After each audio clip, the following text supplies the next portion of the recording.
Bonjour à toutes et à tous. Au sommaire, la crise politique française et son corollaire financier, l'or au zénith, les annonces institutionnelles côté crypto, du Nasdaq à Tether, puis l'offensive monétaire chinoise via Hong Kong, sans oublier l'actualité, culture et sécurité, meme coins, ordinals et un nouveau malware à connaître.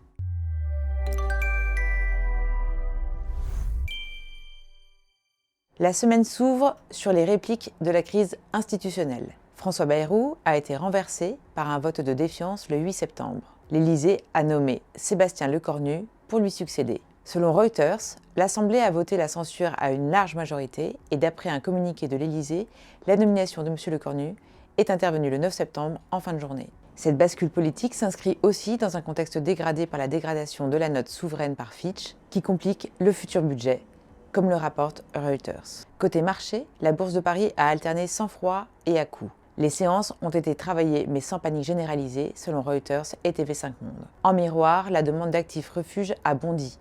L'or a inscrit de nouveaux records en euros. D'après Aucoffre, le métal a frôlé 99 750 € le kilo le 15 septembre, après avoir dépassé les 98 300 € le kilo début septembre. Selon Eurobel et XTB, la crise politique française et les incertitudes macro-mondiales ont servi de catalyseur. En ce qui concerne les marchés crypto, les institutions sont au premier plan. En matière de tokenisation, le Nasdaq a déposé auprès de la SEC une proposition formelle, règle dite 19B-4, pour coter des actions tokenisées sur blockchain publique.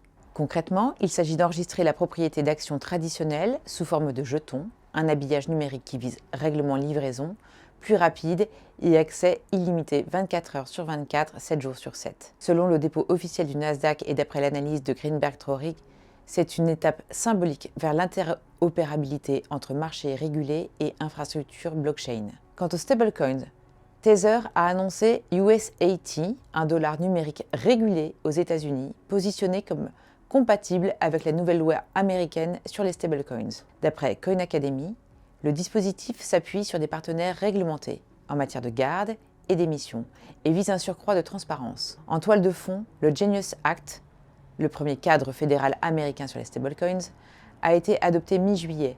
Des ajustements sont déjà discutés au Congrès. Selon Reuters, la loi impose adossement en actifs liquides et publications régulières. Comme le souligne CoinDesk, le représentant French Hill souhaite déjà muscler certains volets lors du chantier plus large sur la structure de marché. Sur le thème des adoptions institutionnelles, BlackRock explore la tokenisation d'ETF au-delà des fonds monétaires. Selon CoinDesk et Yahoo Finance, Galaxy Digital, de son côté, a tokenisé ses actions sur Solana et accumulé plusieurs centaines de millions de dollars de Solana. D'après le communiqué Nasdaq et la presse marché, l'opération ouvre la voie à une négociation 24 heures sur 24 et 7 jours sur 7 de titres miroirs, tout en conservant les droits actionnaires. Rappelons que, par tokenisation, on entend la représentation numérique sur blockchain d'un actif du monde réel, actions, parts de fonds, factures, etc.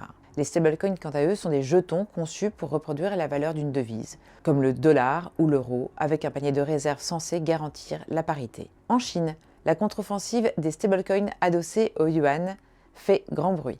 Pékin regarde désormais les stablecoins renminbi comme levier d'internationalisation du yuan. Selon Reuters, un cadre expérimental est à l'étude avec Hong Kong et Shanghai en banc d'essai. D'après Bing Crypto, Hong Kong a inauguré le 1er août un régime de licence pour émetteurs de stablecoins.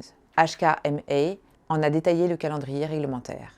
L'enjeu est clair, réduire la dépendance au dollar. Aujourd'hui, 98 à 99% de la capitalisation des stablecoins reste arrimée au dollar, tandis que le renminbi pèse 2,88% des paiements mondiaux via SWIFT. Reste une ligne rouge, le mainland ne se rouvre pas pour autant au trading crypto. Comme le rapporte le journal du Coin, citant Caixin, des restrictions limiteraient la participation directe de groupes chinois aux licences stablecoin hongkongaises, Hong Kong servant de laboratoire sous contrôle de Pékin. Effet de halo côté marché, NIO, VeChain, Conflux, Nervos, les Chinese coins historiques, ont profité de la thématique au gré des spéculations. Selon InvestX et la presse spécialisée, l'Asie reste un moteur de cycle altcoins quand politique et innovation se répondent. Sur le thème des usages et de la sécurité, la guerre des meme coins reste foisonnante, entre tokens viraux et lancements opportunistes. Selon AMB Crypto, plusieurs projets dominent les tendances de septembre.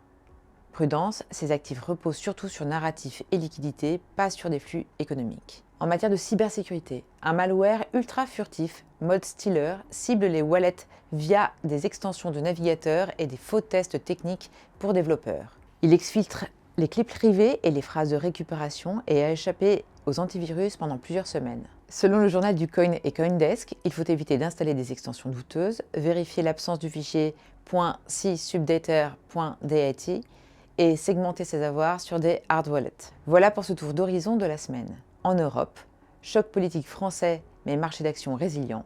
L'or capte l'aversion au risque. Aux États-Unis, cadre stablecoin en place et tokenisation à grande échelle qui prend tournure, de BlackRock au Nasdaq. En Asie, Hong Kong accélère sous supervision de Pékin qui teste la contre-offensive renminbi face à la domination du dollar. Et en arrière-plan, cybersécurité et tendances spéculatives rappellent que la promesse technologique ne dispense ni de discipline opérationnelle, ni de sens du risque. Je vous donne rendez-vous, même jour, même heure, la semaine prochaine, pour de nouvelles infos dans l'hebdo crypto avec Cryptcool.